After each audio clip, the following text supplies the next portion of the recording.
Novels for ever میں خوش آمدید۔ آج کے ہمارے ناول کا نام ہے بے نام رفاقتوں کا موسم اور اس کی رائٹر ہے روبینہ وراق۔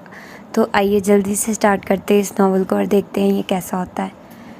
سارا دن وہ اپنے ہی گھر میں متوج سی پھرا کرتی۔ کتنے ہی چھوٹے اور بڑے کام اس نے اپنے ارد گرد بکھیر رکھے تھے اور بے حسی اور خاموشی کا اثار جو اس نے اپنی ذات کے گرد بڑی شدت اور جان فشانی سے بنا ہوا تھا وہ اس سے سوا تھا۔ گھر کے تمام کام ملازمین سے اپنی نگرانی میں کروانا، ساس کی خدمت، شوہر کی خوشنودی اور خواہش و پسند کی تکمیل، آیا کی موجودگی میں ولی کی تمام ضروریات کا خیال رکھنا، اس کے علاوہ دیگر ضروری اور غیر ضروری گھریلو امور میں مصروف رہنا اور فکر و تردد کرنا جیسے اس نے اپنے اوپر فرض کر رکھا تھا۔ بس کر دو گھنا، مت کیا کرو اتنا کام، پتہ نہیں کیا چیز ہو، تھکتی بھی نہیں ہو۔ کبھی جو حیدر اسے کہتے تو وہ ایک خاموش نظر ان پر ڈالتی جیسے انہوں نے کوئی انہونی بات ثقیلے الفاظ میں کہی ہو جو اس کے پلے بالکل بھی نہ پڑی ہو۔ پھر اگلے لمحے وہ دوبارہ کام میں یوں مصروف ہو جاتی جیسے کہہ رہی ہو، پتہ نہیں حیدر آپ کیا کہہ رہے ہیں، میری سمجھ میں کچھ نہیں آیا، چلے چھوڑیے، جو بھی کہا ہے، میرے پاس وقت ہی کہا ہے سننے اور سمجھنے کا۔ کسی کی جانب سے کوئی پابندی یا ساس اور شوہر کی طرف سے کوئی بندش بھی نہ تھی۔ حد تو یہ تھی کہ اس نے تمام ملازمین کی موجودگی میں غیر محسوس طریقے سے خود کو کاموں میں مصروف کر رکھا تھا۔ سچ سچ بتاؤ گنا، تم اتنی پریشان کیوں رہتی ہو؟ کس بات سے تم فرار چاہتی ہو؟ جب وہ تھک ہار کر رات کو بیڈ پر آتی تو حیدر بڑی محبت اور نرمی سے اس کے ہاتھ تھام لیتا۔ پلیز اگر کوئی بات ہے تو مجھ سے کہو، کیا میں تمہارا اپنا نہیں، تمہارا شوہر ہوں، کیا تمہارے دکھ کو شیئر نہیں کر سکتا؟ فرار، وہ غیر محسوس طریقے سے زیر لب دہراتی۔ ہاں یہ فرار ہی تو تھا، مگر کس سے؟ خود اپنی ذات سے یا قسمت کی ستم ظریفی سے یا پھر حالات سے؟ مگر اس کے حالات تو بہت پرآسائش تھے۔ اگر وہ خود اپنی ذاتی و شخصی دلچسپیوں کے معاملے میں جابر و ظالم حکمران کا سا رویہ اختیار کرتی تو ایک بے فکر اور خوشگوار زندگی گزار رہی ہوتی۔ ایسا محسوس ہوتا جیسے وہ مسلسل بھاگ رہی ہے بغیر کسی سمت و منزل کے تعین کے۔ اس کا رخ کس جانب ہے اور کیوں وہ بھاگ رہی ہے؟ اس فکر و تردد سے بے نیاز بس وہ مسلسل بھاگے چلی جا رہی تھی۔ دیکھو اپنے ہاتھ، حیدر اس کی توجہ اس کے ہاتھوں کی جانب مبذول کرواتے۔ کس قدر خوبصورت ہوا کرتے تھے تمہارے ہاتھ۔ وہ شادی کے ابتدائی دنوں کو یاد کرنے لگی جب موقع بے موقع حیدر اس کے ہاتھوں کی تعریف کرتے رہتے تھے۔ وہ اس کے ہاتھوں پر اپنے لب رکھ دیتے اور کہتے، جانتی ہو گنا، سب سے پہلے میں نے تمہارے ہاتھوں کی تعریف کی تھی اور تم ایسے بوکھلا گئی تھی جیسے نہ جانے میں نے کیا کہہ دیا، اور اس کے بعد بھی میں اکثر تمہاری خوبصورتی کو یاد کر کے سوچا کرتا کہ تمہیں خوبصورت ہونا ہی چاہیے کیونکہ تمہارے ہاتھ بہت خوبصورت ہیں، اور پھر میں اپنی سوچ پر خود ہی ہنس پڑتا تھا اور وہ اپنے خوبصورت ہاتھوں کی لکیروں میں الجھ جاتی اور سوچتی، کاش حیدر میری قسمت بھی خوبصورت ہوتی۔ حیدر اس کی خاموشی کو تشویش سے دیکھتے۔ کیا بات ہے گنا، کیا سوچ رہی ہو؟ کچھ نہیں، وہ سختی سے مسکرا دیتی، تلخی سے۔ حیدر ہاتھ خوبصورت ہوں یا نہ ہو مگر قسمت خوبصورت ہونی چاہیے۔ کیوں، کیا ہوا تمہاری قسمت کو؟ حیدر ایک دم خاموش ہو جاتے۔ وہ ایک دم چھائی خاموشی کو محسوس کرتے ہوئے کہتی، نہیں میں تو یوں ہی ایک بات کر رہی تھی۔ تو وہ ہنس کر کہتے، بھائی تم ماشاءاللہ اچھی فیملی سے تعلق رکھتی ہو، خود بھی خوش شکل ہو، اور پھر میرے جیسا اسمارٹ اور محبت کرنے والا شوہر بھی ہے تمہارے پاس۔ کم از کم تمہارے معاملے میں تو قسمت تمہارے ہاتھوں سے سوا ہے۔ کیوں، ٹھیک کہا نا میں نے؟ وہ شوخی سے اس کے گھنے لمبے بالوں کو چھوتے ہوئے کہتے تو وہ مسکرا دیتی مگر دل میں سوچتی، ہاں حیدر تم ٹھیک کہتے ہو، میرے پاس کیا کچھ نہیں، دولت، عزت، اسٹیٹس، اچھی سسرال اور تم جیسا دل و جان لٹانے والا خوبصورت شوہر، مگر دل کا سکون، ہاں وہی تو نہیں ہے۔ دل کا چین اور تمنائیں تو کہیں راہ میں ہی پس آئینہ ہو چکی تھی۔ کاش حیدر میرے ساتھ یہ سب نہ ہوا ہوتا، یا پھر تم ہی بہت پہلے مجھے مل جاتے، میں اپنی محبتوں اور جذبوں کو کسی اور کے نام نہ کرتی جو میرا نہ تھا، اور اپنی زندگی کسی کو دان نہ کی ہوتی۔ مگر دلوں کے بھید اور قسمت کے اسرار بھلا کون جان سکا ہے؟ بہت پہلے کی اپنی زندگی پر اگر وہ نظر ڈالتی تو خود اسے اپنا آپ شناخت کرنا دشوار ہو جاتا۔ کون کہہ سکتا تھا اتنی شوخ و شریر اور ہر وقت زبان چلانے والی گھنا خاموشی اور گریز کی خود ساختہ ردا اوڑھ لے گی اس کی شوخیوں کی آرزو کریں گے، مگر وہ مصروفیت کے گھنے جنگلوں میں وحشت زدہ ہرنی کی مانند پھرا کرے گی۔ وہی لوگ اس کی خاموشی سے اکتا جاتے جو اسے کہا کرتے تھے کہ تم بہت بولتی ہو۔ وہ خود حیران ہوتی، بھلا لوگ بغیر بولے کس طرح وقت کاٹ لیتے۔ اسے کیا معلوم تھا کہ وقت تو خود ایک تیز دھار تلوار ہے جو قسمتوں کے لبادے اوڑھے انسانوں کے شب و روز کاٹتا ہے۔ وہ بے حد حیرت و تجسس سے آپی ثنا سے پوچھتی، جو صرف اس سے 13 ماہ بڑی تھی، مگر دونوں تقریباً ہم عمر ہی لگا کرتی، اسی لیے وہ اکثر و بیشتر وہ انہیں آپی کی بجائے ثنا ہی کہہ کر پکارا کرتی۔ آپی، آپ کیسے خاموش رہنا سیکھ گئی ہیں؟ پلیز مجھے بھی بتا دیں، میں تو چپ رہوں تو جبڑے تکلیف دینے لگتے ہیں۔ لو بھلا، یہ کوئی ہنر ہے یا فن ہے جو میں تمہیں سکھا دوں؟ اور اگر کچھ سیکھنے کا اتنا ہی شوق ہے تو بوا سے کھانا پکانا، صفائی ستھرائی اور بہت سے کام ہیں، وہ سیکھ لو۔ مما کو پہلے ہی شوق ہے کہ ان کی بیٹیاں تعلیم کے میدان کے علاوہ امور خانہ داری میں بھی سگڑ ہوں۔ وہ شوخی سے اسے دیکھتے ہوئے کہتی تو وہ فوراً کانوں کو ہاتھ لگاتی، معاف ہی رکھیے تو بہتر ہے۔ ثنا اس کے اس طرح خوف زدہ ہو جانے پر بے ساختہ ہنس دیتی۔ شکر ہے آپی، آپ بھی ہنسی، سچ کتنی اچھی لگ رہی ہیں۔ اس طرح ہنستی ہوئی وہ ان کے چہرے کو بغور دیکھتے ہوئے کہتی تو وہ قدرے حیرت سے پوچھنے لگتی، کیا اس سے پہلے کبھی مجھے ہنستے نہیں دیکھا؟ نہیں، آپ ہنستی ہی تو ہیں، مگر کم کم، یا پھر شاید میں ہی زیادہ ہنستی رہتی ہوں، اس لیے ایسا لگتا ہے بس آپ ہمیشہ ہنسی رہا کریں۔ لو، میں کوئی پاگل ہوں؟ وہ کہتی۔ کیا پاگل ہنستے ہیں؟ وہ جواباً پوچھنے لگتی تو ثنا آپی تنگ آ کر اسے جان چھڑانے کی کوشش کرتی۔ توبہ ہے گنا، تم تو بال کی خال اتارتی ہو، اب یہ تو نہیں کہا تھا کہ آپ بھی بہت ہی سنجیدہ طبیعت کی تھی۔ یہ بات نہیں تھی، وہ ہنستی بھی تھی، باتیں بھی بہت دلچسپ کرتی تھی، بلکہ ان کی فرینڈز بھی کافی تھی، یعنی ان کا حلقہ احباب کافی وسیع تھا اور وہ اکثر فون پر اپنی فرینڈ سے گفتگو کرتے پائی جاتی۔ کبھی کبھار موویز دیکھنا بھی ان کے مشاغل میں شامل تھا اور اکثر اپنے ملبوسات کے سلسلے میں بوتیک کے چکر لگاتی رہتی۔ کافی سوشل تھی وہ، مگر گنا چاہتی تھی کہ ہر کام چھوڑ چھاڑ کر وہ اس کے ساتھ ہی لگی رہے، باتیں کرے، گھومے پھرے اور بس۔ مگر ان کے ساتھ مسئلہ یہ تھا کہ وہ اس کی طرح فارغ نہیں رہ سکتی تھی جس طرح وہ مصروف نہیں رہ سکتی تھی۔ مما، بھیا اور آپی سب کہتے تھے غنا سے بڑا کوئی بہانے باز نہیں ہوگا، کسی کام میں انتہائی سست اور باتوں اور کھیلوں میں سب سے آگے، یا پھر سونا بے وقت اور بے موقع سونا اس کا مشغلہ ہوا کرتا تھا۔ وہ خود حیران تھی کہ جان بوجھ کر تو ہرگز ایسا نہ کرتی، مگر کیا کرتی، ہمیشہ اس کے ساتھ یہی ہوتا تھا۔ کس کو معلوم تھا کہ نیند جو اس کو منوں کے حساب سے آتی تھی کبھی خود ہی آنکھوں کی وادی سے دربدر ہو جائے گی، اور وہ جو وقت کے سب سے حسین و جمیل گھوڑے کی شہ سوار بڑے فخر و اعتماد سے موسموں کی شاہراہ پر محو سفر اس بری طرح گرے گی کہ سنبھلنا دشوار ہو جائے گا۔ خود اپنے قدموں پر کھڑا ہونا اتنا اذیت ناک محسوس ہوگا، خود اپنی ذات کی نفی کر بیٹھے گی۔ آنکھوں میں سے وقت اور پل کے تمام خوش رنگ خواب سارے خوبصورت رنگ خواب و خیال ہو جائیں گے، اتنی بے دردی اور صفاکی سے، جتنی نرمی، سبک خرامی اور خاموشی سے ان آنکھوں میں سجے تھے۔ بیگم صاحبہ، ولی بہت رو رہا ہے، ملازمہ نے روتے ہوئے ولید کو بامشکل سنبھالتے ہوئے کہا تو وہ چونک کر اٹھ کھڑی ہوئی، بڑھ کر ولی کو بازوؤں میں بھرا، اسے خوب پیار کیا۔ وہ ذرا بہل گیا تو کاٹ میں لٹا کر خود ہی فیڈر بنانے کچن میں چلی گئی، پھر ولی کو چپ کراتے کراتے اس سے توتلی آواز میں باتیں کرتے، یا پھر یوں ہی کام کرتے کرتے وہ فیصلہ کر لیتی کہ وہ مما کی طرف جائے گی۔ ایسے ہی فیصلے ہوا کرتے تھے اس کے۔ اب کتنے ہی دن ہو گئے تھے اسے مما کی طرف گئے، 1.5 یا پھر شاید 2 ماہ۔ مما کتنی دفعہ فون کر کے اسے بلوا چکی تھی، مگر کسی نہ کسی مصروفیت کا بہانہ اس کے پاس پہلے سے موجود ہوتا۔ وہ خود ہی ان راہوں پر جانے سے گریز کرتی جہاں حسین خوابوں کی مہوش فضا نے دھیرے سے انجانے میں قدم رنجہ فرمائے تھے، جہاں سے دل کی دنیا نے اچانک بغیر اطلاع کیے محبتوں کی راہوں کا انتخاب کر لیا تھا، اور جس موڑ پر کھڑے کھڑے اس کی آنکھیں مستقبل کے حسین سپنے دیکھنے کے جرم کی مرتکب ہوئی تھی۔ بھلا وہاں مما کے بار بار اصرار کرنے کے باوجود جانا اتنا آسان کب تھا؟ پھر مما خود ہی تھک ہار کر اس سے ملنے چلی آتی۔ مما کے ساتھ ولی کے لیے ڈھیروں کھلونے ان کے ڈرائیور کے ہاتھ میں ہوتے۔